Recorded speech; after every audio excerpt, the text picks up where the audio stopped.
In ranching, there are just some things we really don't have a lot of control on. For example, our markets and our weather. Well, so far, the markets are looking pretty good this year. So what about the weather for this fall, winter, and spring of 2024? Meteorologist Don Day joins us for the entire show as he walks us through his outlook for the next 4 to 8 months.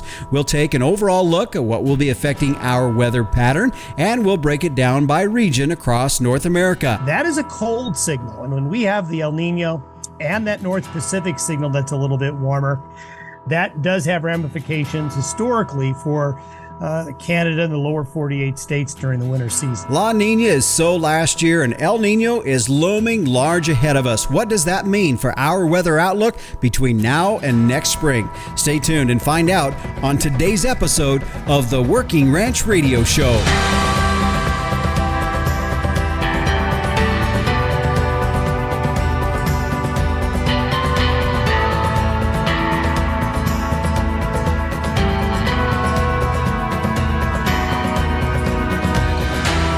Hi everyone, this is the Working Ranch Radio Show. I'm Justin Mills, your host, and we're glad to have you joining us here on our program today as we're going to be talking on a subject that I can pretty much guarantee with every ounce of certainty that this topic or something about this topic comes up in nearly every conversation for those of us in ranching, and we're talking weather.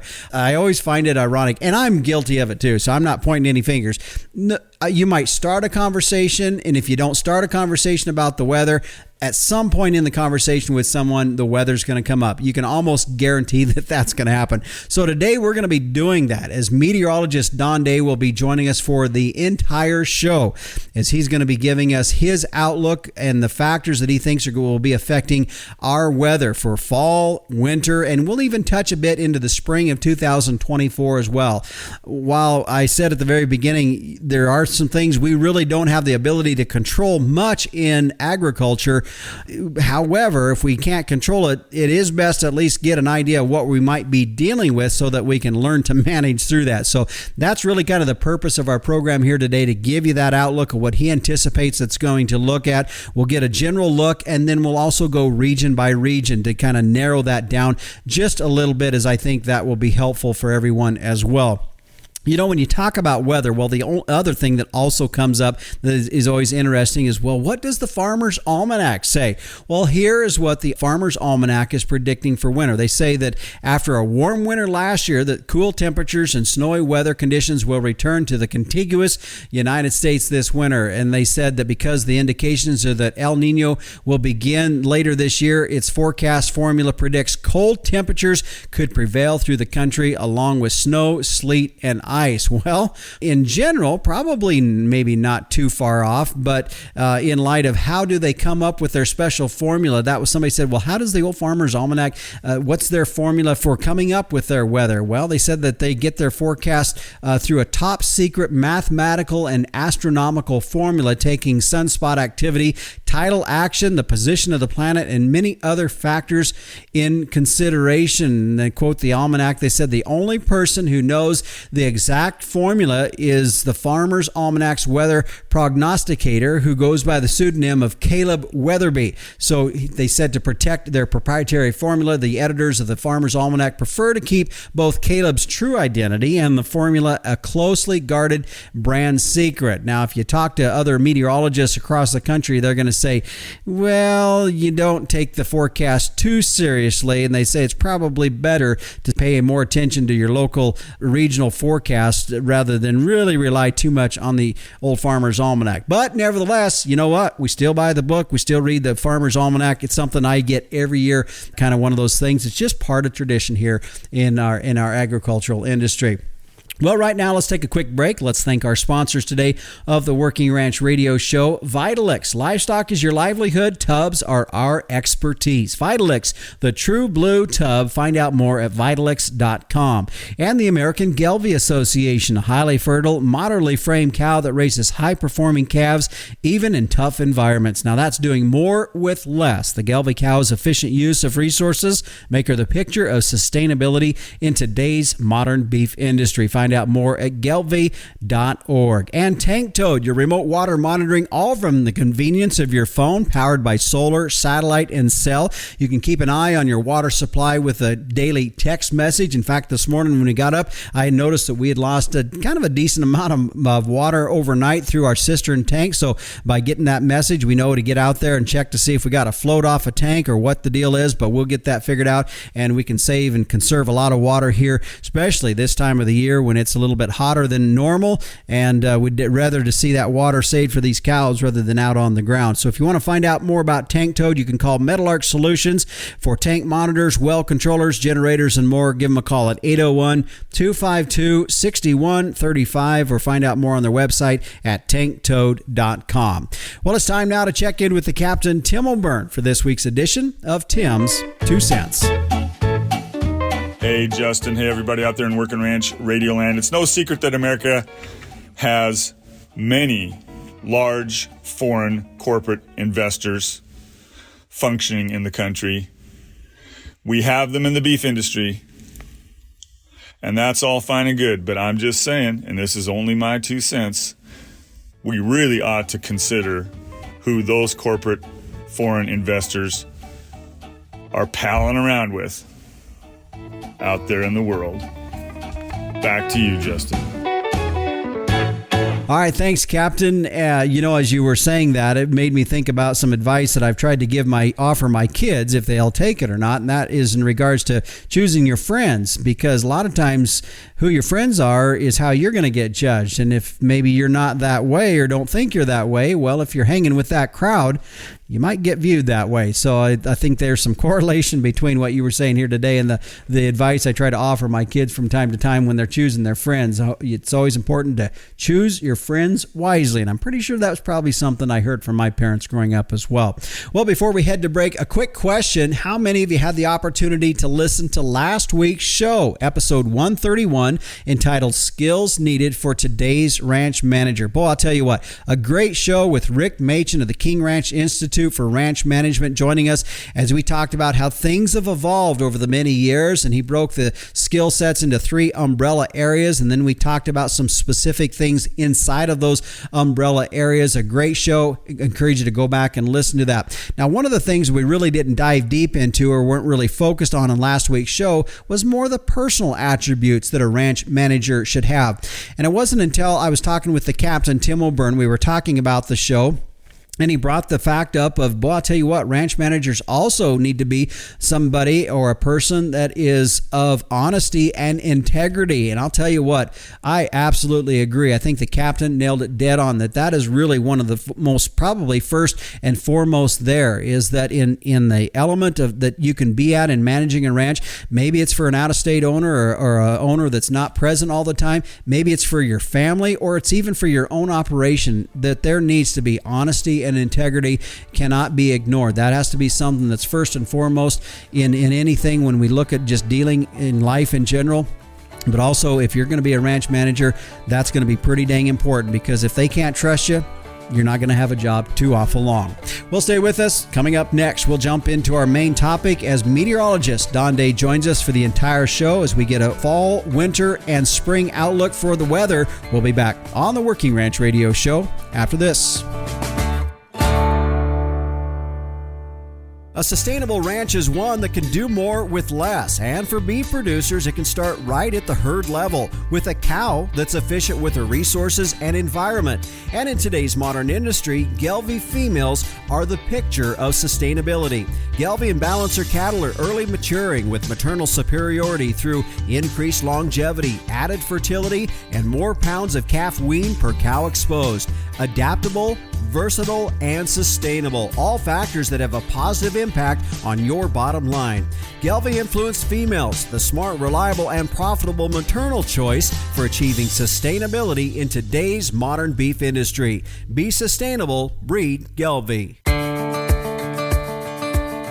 And welcome back to the Working Ranch Radio Show. I'm Justin Mills, as we do three times every year, as we invite meteorologist Don Day in for our entire program to give us an outlook for not just the 7 to 10 day outlook that we normally do, but looking a little bit further out. And so joining us here today is meteorologist Don Day. First of all, Don, thanks for joining us here to do this. We really appreciate it, and I think all the folks listening will appreciate it as well. Yeah, I can't believe it. Seems like we just did this not long ago, and here we are again. I know. I think I brought up at one point a while back about we're however many days away from the first, or maybe the coldest day of the winter. So I don't know if I want to give the countdown to shopping days left in Christmas here today or not, to get us kind of psyched up to knowing that we are talking about looking at what's ahead in store for us for fall and winter, mainly winter outlook for weather. And it really is almost 180 degrees different in some ways than what we were last year at this point in time. But explain some of the factors that you all are seeing that's affecting our weather compared to last year. Yeah, when we were discussing the winter outlook last year, we were still in the throes of a strong La Nina. We had been in it since early 2020. And it had been very stubborn, very persistent. And the question marks we had at this time last year was the La Nina going to continue through all of the winter, or was it going to finally transition into an El Nino? And what ended up happening was La Nina stuck through December, started to weaken in January. And by February and into March, it had really just gone away completely. And we had gone into that kind of the neutral zone between the La Nina transitioning to an El Nino. And, just to review last winter is the fact that, we did see a lot change with the weather when those sea surface temperatures in the Pacific began to change. Those equatorial waters between South America and northeast of Australia, that subtropical region we watch, that's where those water temperature fluctuations change, whether it's a La Nina when it's cold there or El Nino when it's warmer. And the end result was record snowpack in California. I mean, huge amounts of snowpack in parts of the Central Rockies, the Sierra Nevada.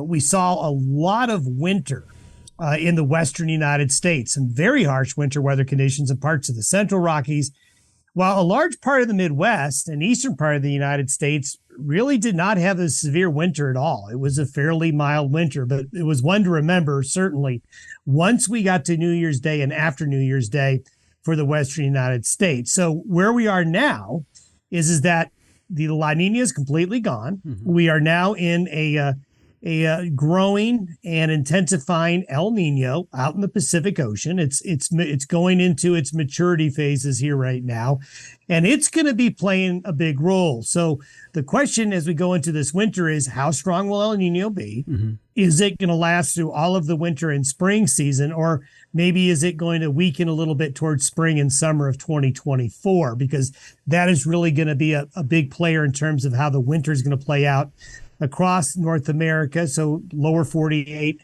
Alaska, we can throw in Canada there as well in terms of what we're going to see. So it is a bit of a different animal this year. Mm-hmm. Do you think that the time frame that it took for the El Nino to transition did it happen any sooner, faster? Was it on time? Because I remember late spring or early summer, it was actually late spring, when you started hearing a lot of conversation out there that El Nino was happening quicker than they expected. Was the timing pretty much in line with what you expected, or was there any differences there that maybe you didn't see? Well, I think the rapidity of its weakening is what maybe caught some people a little bit of off guard of how quickly those sea surface temperatures changed. And, early in the spring and early in the summer season, there were articles about, here comes the super El Nino. It's going to be a really, really strong El Nino, and it's going to have all of these big impacts. And then as we went through the summer, what we saw was the sea surface temperatures and the development of the El Nino continuing, but not at the pace that it did when we started to see the change. The thing that happens with anything with the weather and the climate is where there's one reaction, you're going to get the other. So when we saw that change from those colder sea surface temperatures to the warmer ones, it did happen fairly quickly, as it is always a natural reaction to try to reach equilibrium. But now what we're seeing, now that we've got a little bit of time under our belt, is that, yes, this is an El Nino. Mm-hmm. It is certainly a different situation than the last 3 seasons, but it's not going to be reaching super El Nino status like what we had in 1998. We had a really strong El Nino in 2019. It doesn't look like it's going to reach those levels. Mm-hmm. So I want to jump a little bit here for more of a near-term look, and I know we're going to talk a little bit as we normally do towards the 4th segment of our program here today when we get into our 7 to 10 day outlook. But one of the things that always happens whenever we have some weather phenomena, and you and I have talked about it from time to time, we bring this up, and I know it's always annoying to you when we start to see some weather phenomenons happening that are a little bit out of the normal, and then we bring in the conversations that are happening out there in mainstream public of, well, we got climate change that's affecting this. I want to talk and address a little bit about what we're seeing here more currently, and that is the hurricane that we experienced a couple weeks or so ago that hit off the coast of California, and we're continuing to see some of that. That's not uncommon. It just doesn't happen often. Let's address that a little bit, just in line with where we're at with what we're seeing here today. Certainly. Okay, so let's talk about Hillary. Okay. It should be noted that Hillary, as it came up the Baja of the coast of Mexico, when it reached landfall, it was a tropical storm in Baja, Mexico. When it reached landfall near the Southwest United States, California, it was not a hurricane anymore. Mm-hmm. And there was a lot of reporting that California had never seen a tropical storm or hadn't seen one since 1939.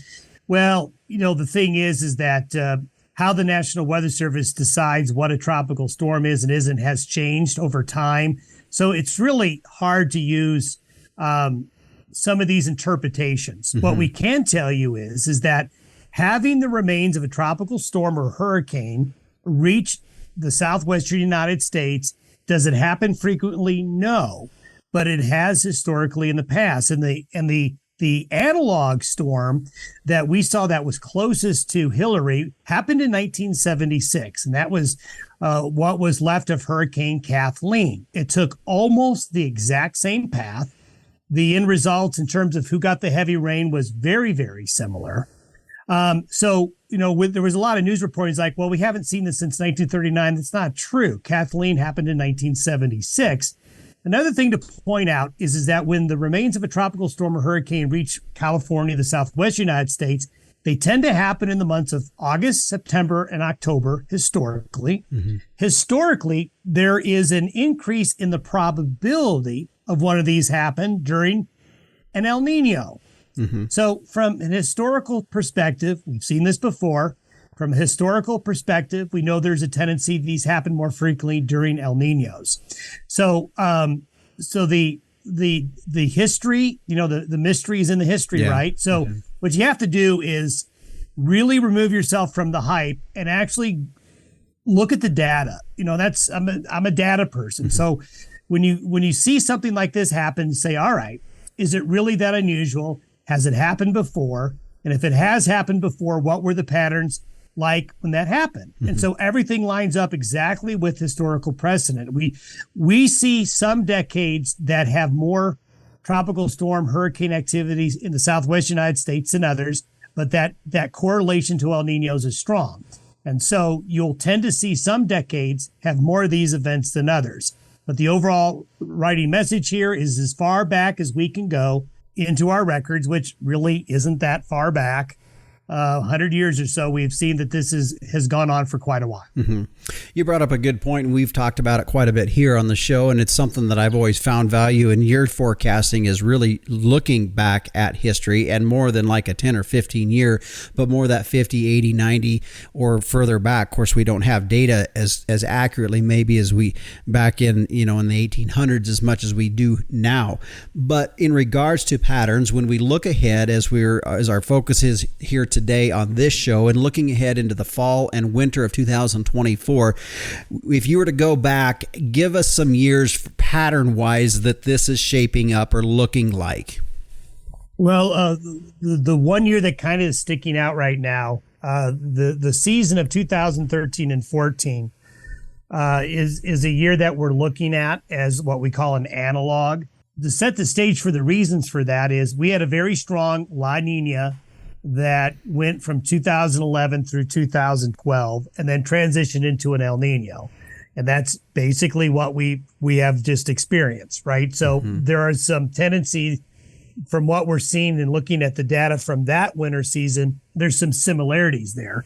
We also see some similarities to the winter season of 2004 into 2005. Also, maybe some analogs go also into the early 80s. One thing we have seen is that sometimes these, let's say these harsher, more snowy winters kind of come in pairs after you segue out of a La Nina into an El Nino pattern. We saw that in 82, 83, 83, and 84.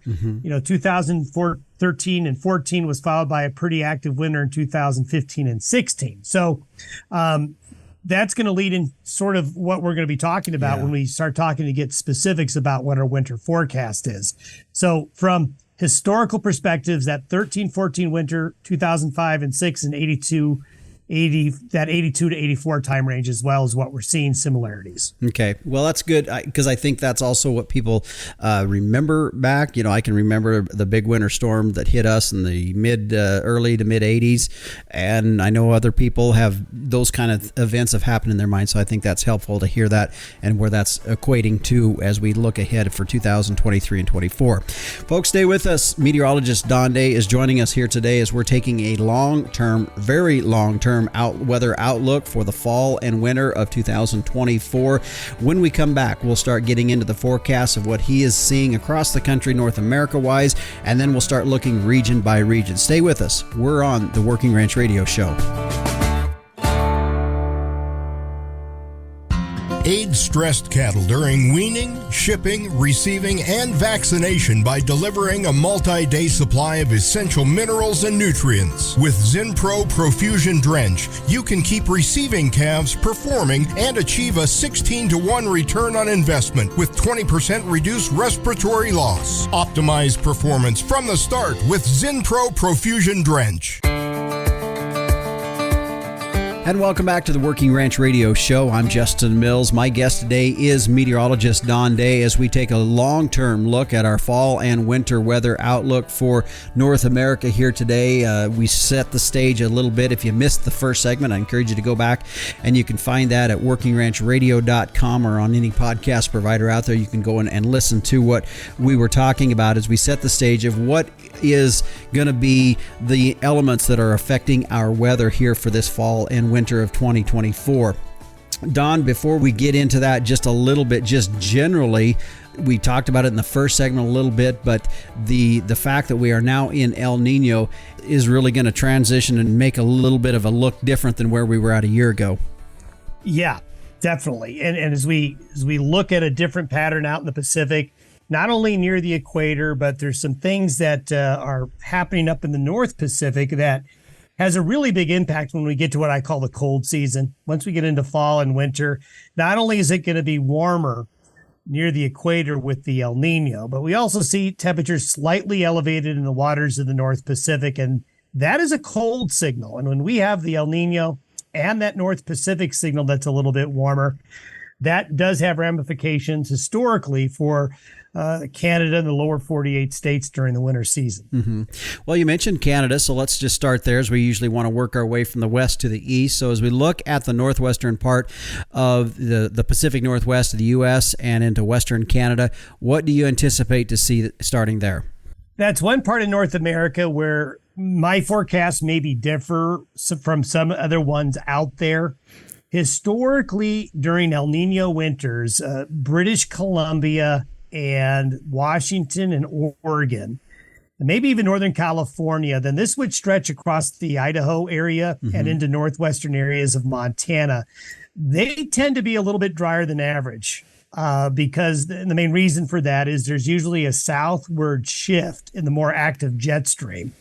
So that is one part of North America where the winter may be, let's say, more on the mild side. Okay. And if we get that high pressure ridge that develops in the Gulf of Alaska along the west coast of British Columbia because of those warmer sea surface temperatures in the North Pacific, that's one area that may be sheltered some from some really harsh weather conditions. Now, the flip side of that is, well, that's not good. That's one area that we have seen dry out this summer. Washington State and parts of Oregon, northern Idaho, and parts of Southwest Canada have had some drier conditions. Unfortunately, I think that's going to continue into the winter into those areas. Yeah, so especially northwestern part of the U.S. was extremely wet this last year, but as they have dried out a little bit, there's got to be a little bit of a concern. Then we already experienced some of the fires in Canada, but there's got to be some concern about that moving into the summer of next year. Yeah, and that'll be something to watch. Usually the signal is strongest between December and February. And maybe into early March there. Now, they may transition into a pattern that's more wet by next spring, but for the Pacific Northwest, looks a little bit warmer and drier than average. Okay, so let's move south from there. That's definitely been an area more recently that's seen a tremendous amount of rainfall. There's been a lot of need to see many of those reservoirs filled back up to some extent. Still a long ways, even though there was a fairly wet year last year for those to regenerate some water into those reservoirs. Still a long ways off. So what does it look like for the southwestern part of the country as we look ahead? Well, I think they're going to be able to have 2 good years back to back when it comes to water. We saw tremendous amounts of snow. I mean, record snow, just incredible amounts of snow. Just Google, pictures of Lake Tahoe's snow, and you'll all of a sudden your memory will get jogged, and you'll see the amounts of snow that fell there. Do I see that same thing happening again this year? No. However, for the central and southern parts of California, and I would say almost all in Nevada, maybe not far northern Nevada, but you get into the southwestern United States, central and northern California, the Great Basin states, Arizona, New Mexico, Utah, and Colorado, with a more suppressed jet stream in El Niños that develop. What you tend to see during the winter season is you'll tend to see a more frequent path of storms that go across central and southern California, taking a trip, let's say, towards that Four Corners region before heading out into the Plain States. That historically is something we've seen in the past. And if that happens, and we're pretty confident it will happen, they're going to have another good water year. I do think there will be a more southern bias to it than last year when the wealth was spread really, at least in terms of the snowpack, more across all of the Rockies. Yeah. This one's going to be more centered into the Great Basin, central and southern California, and the central and southern Rockies. Okay. All right. Well, that'll be good for them. I know there's they've been dry for many years, and there's a big need to see many of that water supply in the country built back up a little bit. That's going to swing us up north. So let's head, of course, as we know, the Rockies kind of make the continental divide there, and we see a lot of different weather. West of the continental divide versus east of the continental divide are making some changes there. So let's move to the northern part of the country, the northern, maybe not plains, but northern Rocky Mountain areas and of Montana, Wyoming. So Montana is going to be impacted, I think, a little bit by what's going to be going on in the Pacific Northwest. So we can say that southern Alberta, southern Saskatchewan will be in sort of that same mix to where with the more southerly route of the jet stream, the heavier producing snows taking that more southerly track will probably favor central and southern Wyoming down into Colorado more than areas to the north. We might want to use Interstate 90 as kind of a dividing line. Okay. I think what you're going to see is more snow south of 90 and less north of 90. Now, when it comes to cold and the temperature regime, it's going to be plenty cold in those areas. But one thing we've seen historically, especially for eastern Montana, North Dakota, and southern Saskatchewan and Manitoba, is El Niños can result in fairly mild winters. I don't want to give the impression that by any means will it be, a a much warmer than average winter, I don't see that. But from the storm track being suppressed south, that may keep some of the bigger storms south of that area. So livestock interests who've had it pretty rough up there here over the last couple of winters, you might not have it as severe. Mm-hmm. You go a little more south, though. You start going south of I-90. I think that's where you're going to start to see the snow more abundant, and temperatures probably averaging a below average. Mm-hmm. So that kind of takes us into last year. We kind of saw a similar element to where we saw tremendous snow. I'm in northeastern Wyoming, and by all accounts, not the cold, but in terms of snow level, I had a very, very mild winter. But you move south, maybe even 90 miles and into central Wyoming, all the way in through Nebraska, they had a pretty tough snow winter. And we talked, in fact, I don't know if people see the reports of the amount of wildlife killed in southern Wyoming just because the snow was so high. So that's kind of is that kind of what you're sort of seeing as we look ahead for this year?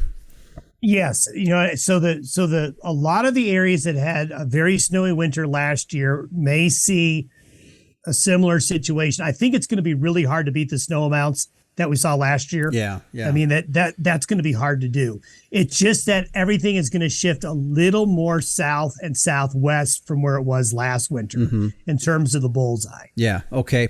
So let's just stay a bit north here, and let's hit the northern plains, and maybe are we kind of edging into the Corn Belt a little bit here, the central part of the country now. So let's start there, and then we'll work our way down and get into the southern plains of Texas. But let's start in the northern plains and the Corn Belt area.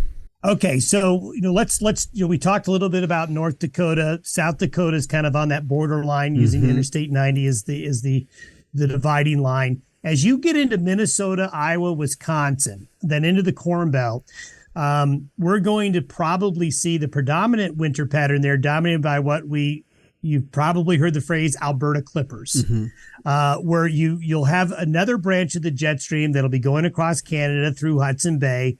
And what it will do is it will be active this year, and that will send cold fronts through on a fairly frequent basis. What that's going to do is keep those upper plain states, the Northwest, really, and a lot of the central Corn Belt areas and into the Great Lakes, probably headed towards a pretty cold winter with probably average snow amounts.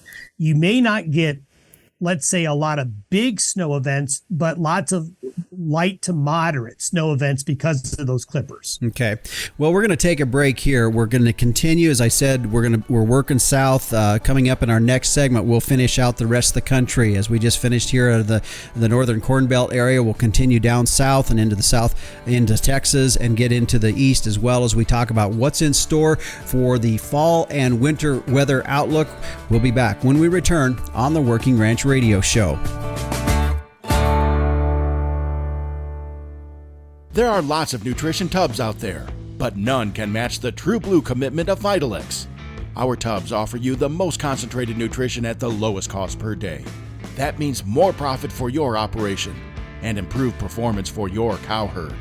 In fact, research shows Vitalix tubs increase feed efficiency by 20%, while boosting conception rates, herd health, and weaning weights.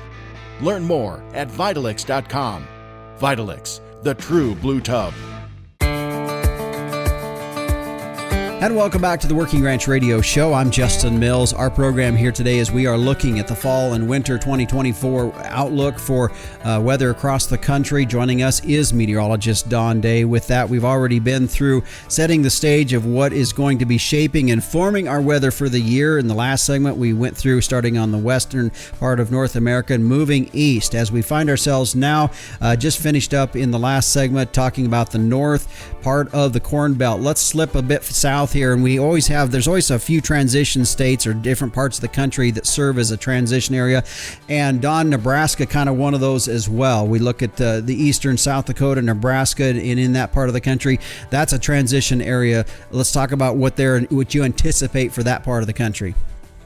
Yeah, Nebraska is one of those states where it could kind of go either way. And the reason for that is that if this more southern jet stream that's more active, that makes it more wet in the southwestern United States, if those storms track a little more north, Nebraska could have a pretty snowy winter, especially in the eastern counties of the state. If that storm track stays a little bit more suppressed, Well, Nebraska could be in the situation where they see these Alberta clippers come through, bring a little bit of snow and make it cold, but then watch all of these storms passing south. So Nebraska's a flip your coin state, so to speak, in terms of at least snowfall.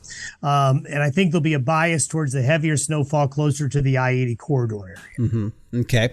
So let's move a bit south, a part of the country that has been in 2 years of fairly dry conditions. This year it's been a bit spotty for them, but the Southern Plains, when we start getting into that area of Kansas and Oklahoma and Texas and Colorado, New Mexico, what do you see for them? Because I know they are really would like to hear something real positive from you.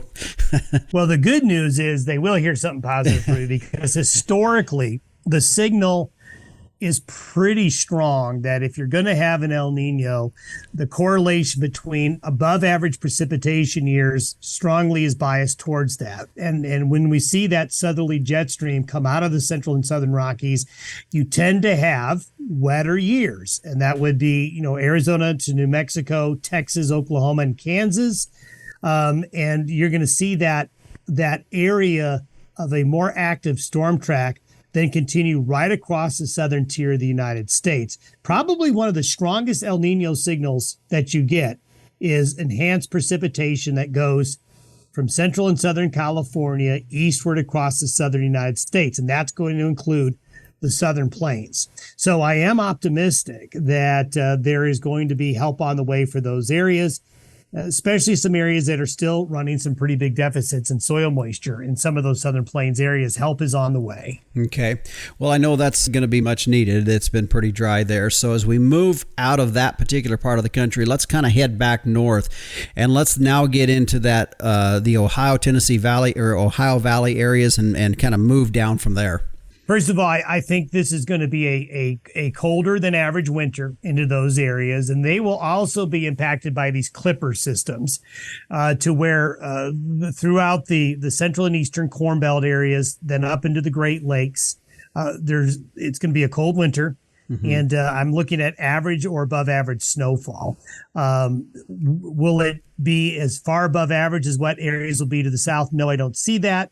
That bias is going to favor those southern states, but it's going to be certainly a lot more winter this year than what they've seen in the last couple. Mm-hmm. And that's one theme, I think, other than that Pacific Northwest and far reaches of the Northern Rockies and Northern Plains, most of the country is going to have a colder than average winter. Okay.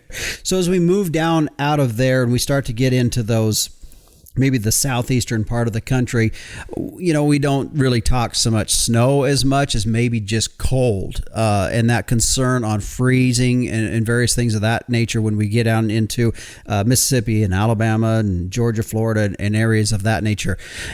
Are they going to see that colder than average winter this year as well? They will, but I think it's going to have more to do with the enhanced precipitation and cloudiness that has the ability to keep temperatures cooler. Will probably be the bigger driver as opposed to, let's say, big Arctic outbreaks. Mm-hmm. Certainly this winter does have the ability to send some pretty cold air out of Canada into the United States, and that's certainly something that we're going to need to watch. Usually, though, during an El Nino year, the penetration of those big Arctic waves to get, let's say, to the Gulf Coast mm-hmm. is less as compared to La Nina years. All you got to do is go back to 2021, and we saw this last winter as well. We had some Arctic air get all the way to the Gulf Coast. So while I think the southeastern United States will have a wetter and colder than average winter, the severe cold, I think, will stay off more to the north. Okay, so let's move north from there, and I don't know that I want to totally group in the northeastern part of the country like Maine and Vermont and New Hampshire with the nation's capital around Pennsylvania, West Virginia area, but is that going to be some similar coldness, or is the northeast part of the country going to be quite a bit different than where we are at there in mid-central eastern part of the country? Well, I think the historical tendency is for the mid-Atlantic to probably have a higher rate of ice and snow this winter compared to the last two. We're talking Carolinas there. We're talking about, maybe getting into Virginia, the D.C. area, and maybe getting into what we call the Metroplex mm-hmm. as you get into Philadelphia and New York and Boston and those areas. The New England area, I think, is certainly going to be plenty cold this winter. And again, those clipper systems coming out of the Great Lakes will bring more frequent snows, but of the lighter to moderate ones. In terms of really big storms, that's the mid-Atlantic, those coastal areas that we're going to need to watch. Okay. All right. So we went through the entire country. We've talked about fall, winter outlook a bit. Can I ask you to go just maybe a little further than that? And it's nothing that, we're going to hold feet to the fire on this deal. But as we look ahead to spring of 24, what are you generally thinking is going to be shaping up to look like? What we're going to be watching very, very carefully is the strength of El Nino as we get into that February, March timeframe. Some of the latest modeling data is suggesting that this current El Nino is going to reach its peak strength probably around January or December and begin to weaken a little bit. Doesn't mean it's going to completely go away, but it's going to not be as strong. But we don't expect it to be completely gone by spring. Mm-hmm. So as we get into the months of March, April, and May, unless we see a dramatic reversal in those sea surface temperatures out in the Pacific, we're expecting that the spring season will continue the same trends of the winter in the same areas. Okay. Which means colder than average and probably pretty wet. And in some El Nino years, you can have some really wet March and Aprils, especially in the central and southern Rockies and the southern plains. Mm-hmm. That's where we may see that bulk of the heaviest moisture come, is actually on the tail end of this. Then whether or not El Nino is around next summer, I think is a question mark. We're not terribly confident it will be a strong one if it is still around during that time frame. But one thing that you do tend to see is wet springs tend to lead to summers that aren't as hot. So, if we're really sticking our neck out and going further out, that would mean that the summer of 2024 is probably going to be closer to average with temperatures. Okay. Well, Don, as we wrap up our segment here of our main interview today, talking about our fall and winter weather outlook for the year, just some final comments from you, because I know as a meteorologist yourself, you're in the weather each and every day, as we are in the agriculture from a little bit different perspective, wanting to know what you guys are telling us. But all in all, as you look at the weather forecasting and the technology that's being used today, just some final comments from you in regards to what we as ranchers, really you could pass on to us as ranchers to know about what's going on when it comes to forecasting our weather. Well, the thing about that is there anything new in the world of long range forecasting that we have that we didn't have a year ago? The answer is no.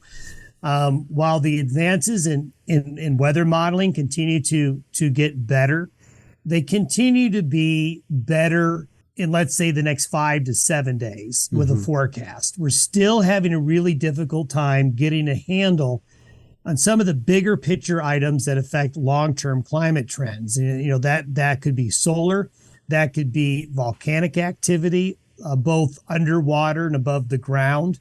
And so this is a young science. A lot of people don't realize that meteorology really did not become a science until really World War I, when a couple of brothers named the Wright brothers invented the airplane. Mm-hmm. And all of a sudden, weather forecasting became much more important when they started putting people in the sky.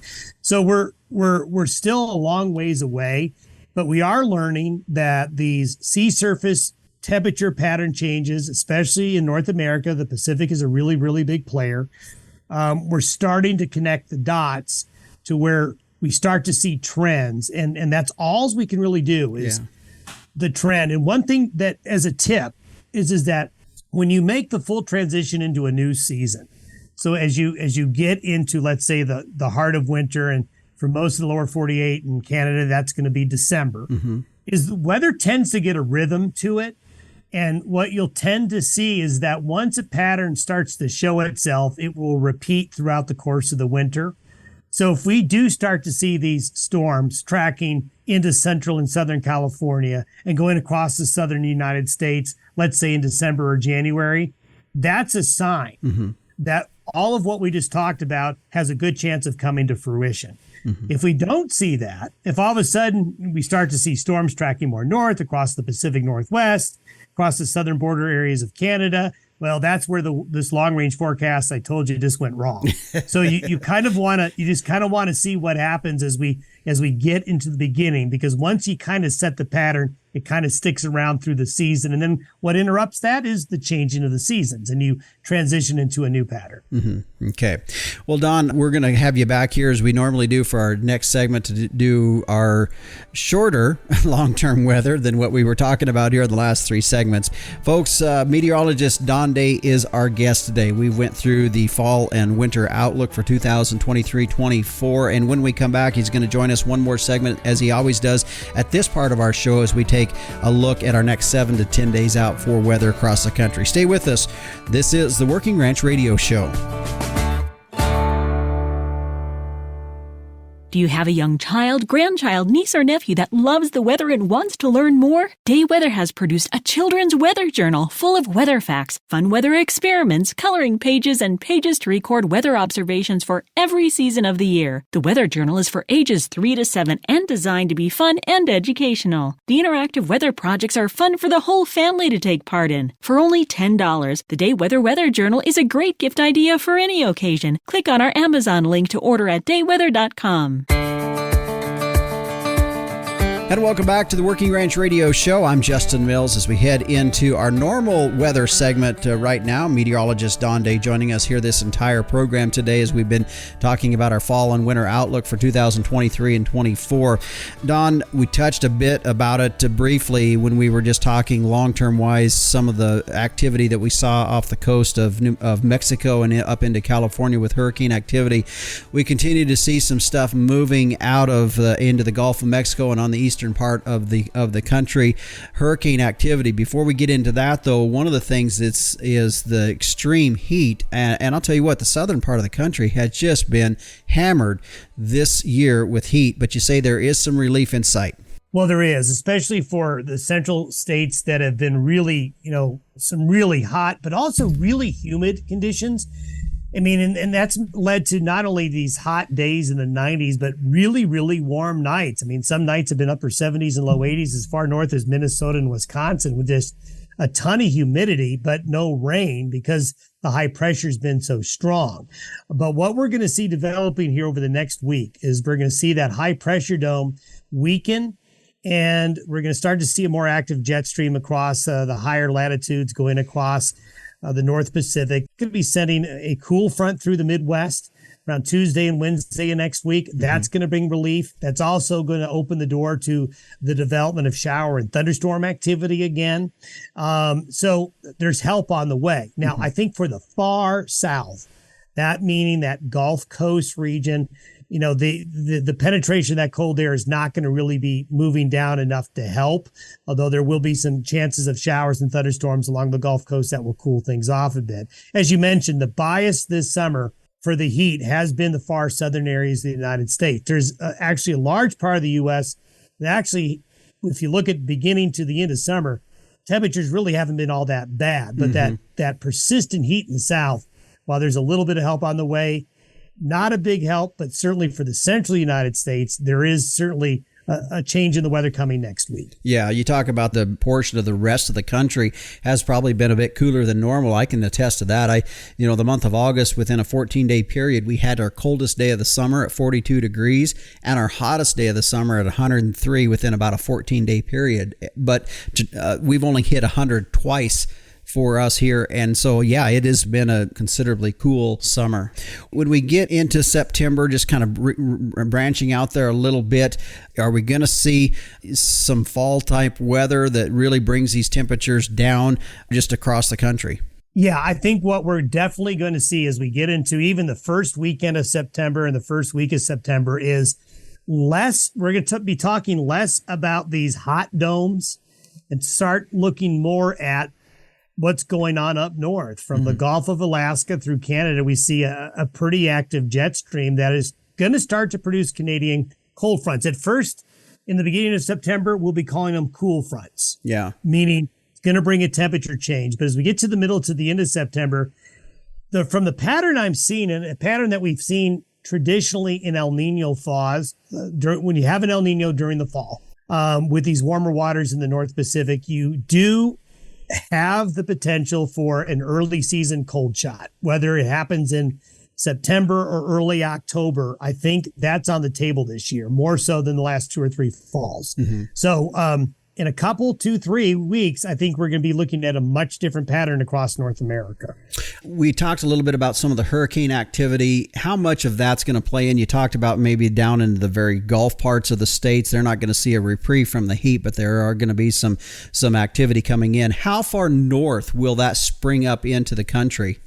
Well, we do see a wave that should be developing in the eastern Gulf of Mexico here in the coming days that is likely going to lift northeast, may cross Florida, then across the southeastern United States. It may not have enough time over open water to become a big player. One strong hurricane is likely going to be moving northward up into the central areas of the Atlantic, but probably staying off the East Coast. One thing that is going to be kind of stymied is this. We talked about Hillary and Hurricane Hillary and all the rain that it was coming on in. Well, the Pacific is going to be blocked from really allowing anything to come into the Western United States with this change in the weather. So if we're going to have tropical activity over the next 7 to 10 days, it's going to be in the Southeast United States. Okay. All right. Well, Don, I appreciate you joining us here. I've taken a lot of your day here, and I know you're getting back after you were in New Mexico this past week and kind of getting recuperated from that. On behalf of all the listeners out there, I do appreciate you taking the time to give us an update. I think for a lot of us, in fact, on my whiteboard here, I'm figuring out what my costs of feed or protein and supplements going to be for the year. And I was telling the gal the other day, she wanted to know how much I wanted to order of this particular product. And I said, well, if you could tell me how much snow I'm going to have in the ground in January, I could make a way better decision. But we can only do so much. And I appreciate you giving us this information here today on the program. Happy to be here. And again, that was meteorologist Don Day with our long-term weather and joining us for the entire show here today, giving us a look of what he anticipates for the weather across the North America here for fall, winter, and a little bit of a glimpse of his ideas or thoughts for spring of 2024. By the way, if you want to follow him each and every day, you can find his daily video podcast at dayweather.com. It's always good to look ahead. For a lot of us here in the ranching industry, always looking out there to see what we need to be planning for, and I hope today's show will help you do just that. Stay with us. We're going to talk about what's in store for next week's edition of the Working Ranch Radio Show after this. A sustainable ranch is one that can do more with less, and for beef producers, it can start right at the herd level with a cow that's efficient with her resources and environment. And in today's modern industry, Gelbvieh females are the picture of sustainability. Gelbvieh and Balancer cattle are early maturing with maternal superiority through increased longevity, added fertility, and more pounds of calf wean per cow exposed. Adaptable, versatile, and sustainable. All factors that have a positive impact on your bottom line. Gelbvieh influenced females, the smart, reliable, and profitable maternal choice for achieving sustainability in today's modern beef industry. Be sustainable, breed Gelbvieh. Well, if it hasn't landed in your mailbox already, it probably will be here shortly, and that is the latest issue of the Working Ranch magazine. I encourage you to take a look for yourself. Packed full as it is, every issue is always full of great articles and stories and information that is very applicable to all of us here in the ranching industry, so be sure to take a look for yourself. And another reminder, folks, if you don't have a subscription to Working Ranch magazine, you're missing out. Take a look for yourself. Go to their website at workingranchmag.com, and you can get your subscription started here today. Quick thank you to our sponsors, Vitalix, the true blue tub. Find out more at Vitalix.com. The American Gelbvieh Association. Find out more at gelbvieh.org. And Tank Toad, your remote water monitoring system. Find out more at tanktoad.com. Well, the Working Ranch Radio Show is a production of Working Ranch Magazine, branded #1 by America's Ranchers. Now, if you'd like to get a hold of me, it's pretty simple. You can do it a couple different ways. Maybe you have a question you'd like us to answer or a show topic you'd like us to cover. My text is 307-363-COWS, or you can also shoot me an email at justin.workingranch@gmail.com. Be sure to join us at the same time, same place next week, or on your favorite podcast provider. I'm your host, Justin Mills, and until next time, keep your chin down and your mind in the middle. So long.